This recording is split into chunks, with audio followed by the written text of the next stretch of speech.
Hello दोस्तों, आपने आज तक बहुत सारी स्टार्टअप और फेलियर स्टोरी सुनी होंगी और बहुत सारे बड़े बड़े बिजनेसेस को फेल होते हुए देखा होगा।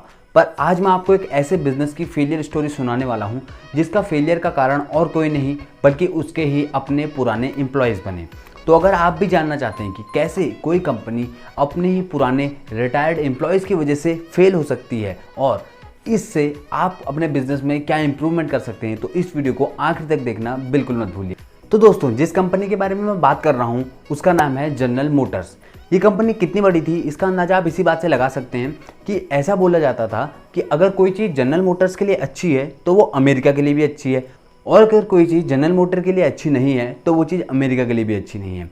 तो इस कंपनी की शुरुआत 16 सितंबर 1908 में हुई। 1929 में इस कंपनी ने फोर्ड मोटर को पीछे छोड़कर दुनिया की सबसे बड़ी ऑटोमोबाइल मैन्युफैक्चरिंग का खिताब हासिल किया और 1931 से 1970 तक ये पूरी ही दुनिया की सबसे बड़ी ऑटोमोबाइल कंपनी रही। 1950-60 के दशक में जब ये अपनी पीक पे थी तो इसके पास अमेरिका का 50% मार्केट शेयर था, और उस टाइम पे अगर अमेरिका में 2 कारें बिकती थी तो उसमें से एक कार जनरल मोटर ब्रांड के अंदर ही आती थी। और शुरुआत से ही जनरल मोटर का एक कॉम्पिटिटर रहा जो कि था फोर्ड मोटर। जहां फोर्ड मोटर एक कार बनाता था हर एक आदमी के लिए, वहीं जनरल मोटर का ये मानना था हर आदमी की ज़रूरतों के हिसाब से अलग अलग कारें होनी चाहिए। जनरल मोटर शुरुआत से ही अपने अंदर बहुत सारे कार के अलग अलग ब्रांड्स को रख के अलग अलग टाइप की कार अलग अलग आदमी के लिए बनाने में विश्वास रखती है। जनरल मोटर कंपनी के पास पूरी दुनिया का सबसे बड़ा प्राइवेट एम्प्लॉयर होने का खिताब भी था, जब तक कि ये बाद में वॉलमार्ट के पास नहीं चले गया। कंपनी का डाउनफॉल वैसे तो 1970 में ही शुरू हो गया था, पर कंपनी ने एक्चुअल में लॉस बनाना 2005 से शुरू किया।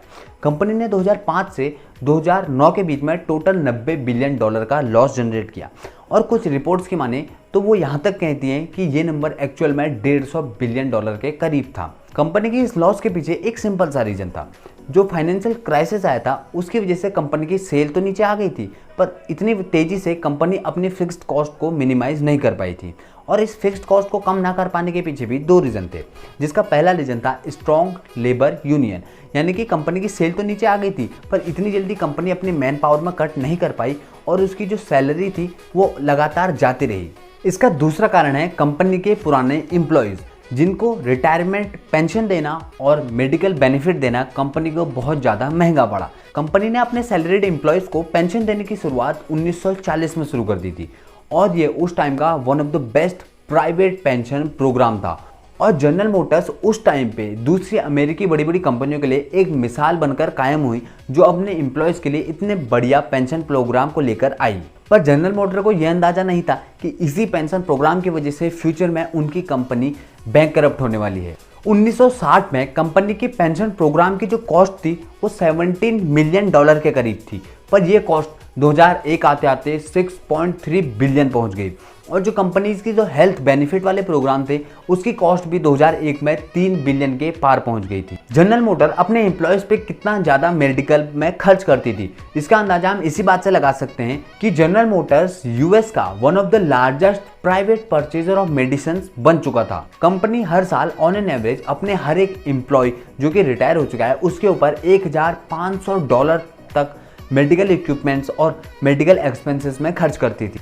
कंपनी ने 2003 में $3 बिलियन के बॉन्ड इशू किए, और ये $3 बिलियन के बॉन्ड उसने सिर्फ और सिर्फ इसलिए इशू किए क्योंकि उसको अपने पेंशन प्रोग्राम के लिए पैसे को इकट्ठा करना था। कंपनी ने इससे पहले 1929 का रिसेशन देखा था, पर कंपनी ने उस रिसेशन को पार कर लिया। वो सिर्फ इसलिए हुआ क्योंकि उस टाइम पे कंपनी ने डिमांड घटने के साथ साथ अपनी कॉस्ट को भी कम कर लिया था। पर इस क्राइसिस में कंपनी अपनी कॉस्ट को उतनी तेजी से कम नहीं कर पाई जितनी तेजी से उसकी डिमांड नीचे आई, और यही एक बहुत बड़ा कारण था कंपनी के बैंकरप्ट होने के पीछे। यहाँ हम लोगों के लिए, जो कि आप और मेरे जैसे अपना बिजनेस शुरू करना चाहते हैं या अपना बिजनेस शुरू कर रखा है, उनके लिए सबसे बड़ा लेसन ये है कि हमको अपने लॉन्ग टर्म डिसीजंस को बहुत सोच समझ कर लेना चाहिए।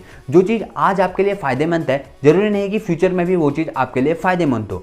1940 में जब कंपनी ने पेंशन प्रोग्राम शुरू किया तो कंपनी को ये बिल्कुल भी अंदाज़ा नहीं था कि फ्यूचर में यही प्रोग्राम उनकी बैंकरप्सी का इतना बड़ा कारण बनने वाला है, और उनके जो टॉप मैनेजमेंट है ये उनकी एक बहुत बड़ी गलती को दर्शाता है। इसके अलावा कुछ और रीजंस भी बताए जाते हैं कंपनी के फेलियर के पीछे, जैसे कि कंपनी में जो इनोवेशन है वो बहुत लेट हुआ। कंपनी ने जो हाइब्रिड कारें हैं उनको बनाने में काफ़ी देर कर दी। 1970 के बाद कंपनी ने जापान की बड़ी बड़ी कार कंपनियों से बहुत ज़्यादा कंपटीशन को झेला, और कंपनी का इतना बड़ा और कॉम्प्लेक्स साइज का होना भी कंपनी का एक फेलियर का कारण बना, क्योंकि एक छोटा सा चेंज आने में भी इतनी कॉम्प्लेक्स कंपनी में बहुत ज़्यादा टाइम लग जाता था। तो अगर आज की वीडियो से आपने कुछ नया सीखा तो वीडियो को लाइक कर दीजिए और कमेंट कर हमें भी बताइए। ऐसे ही बिजनेस से रिलेटेड इंटरेस्टिंग वीडियोस देखने के लिए हमारे चैनल को सब्सक्राइब कर दीजिए और बेल आइकन पे क्लिक करके ऑल पे क्लिक कर लीजिए। And I will see you in the next one.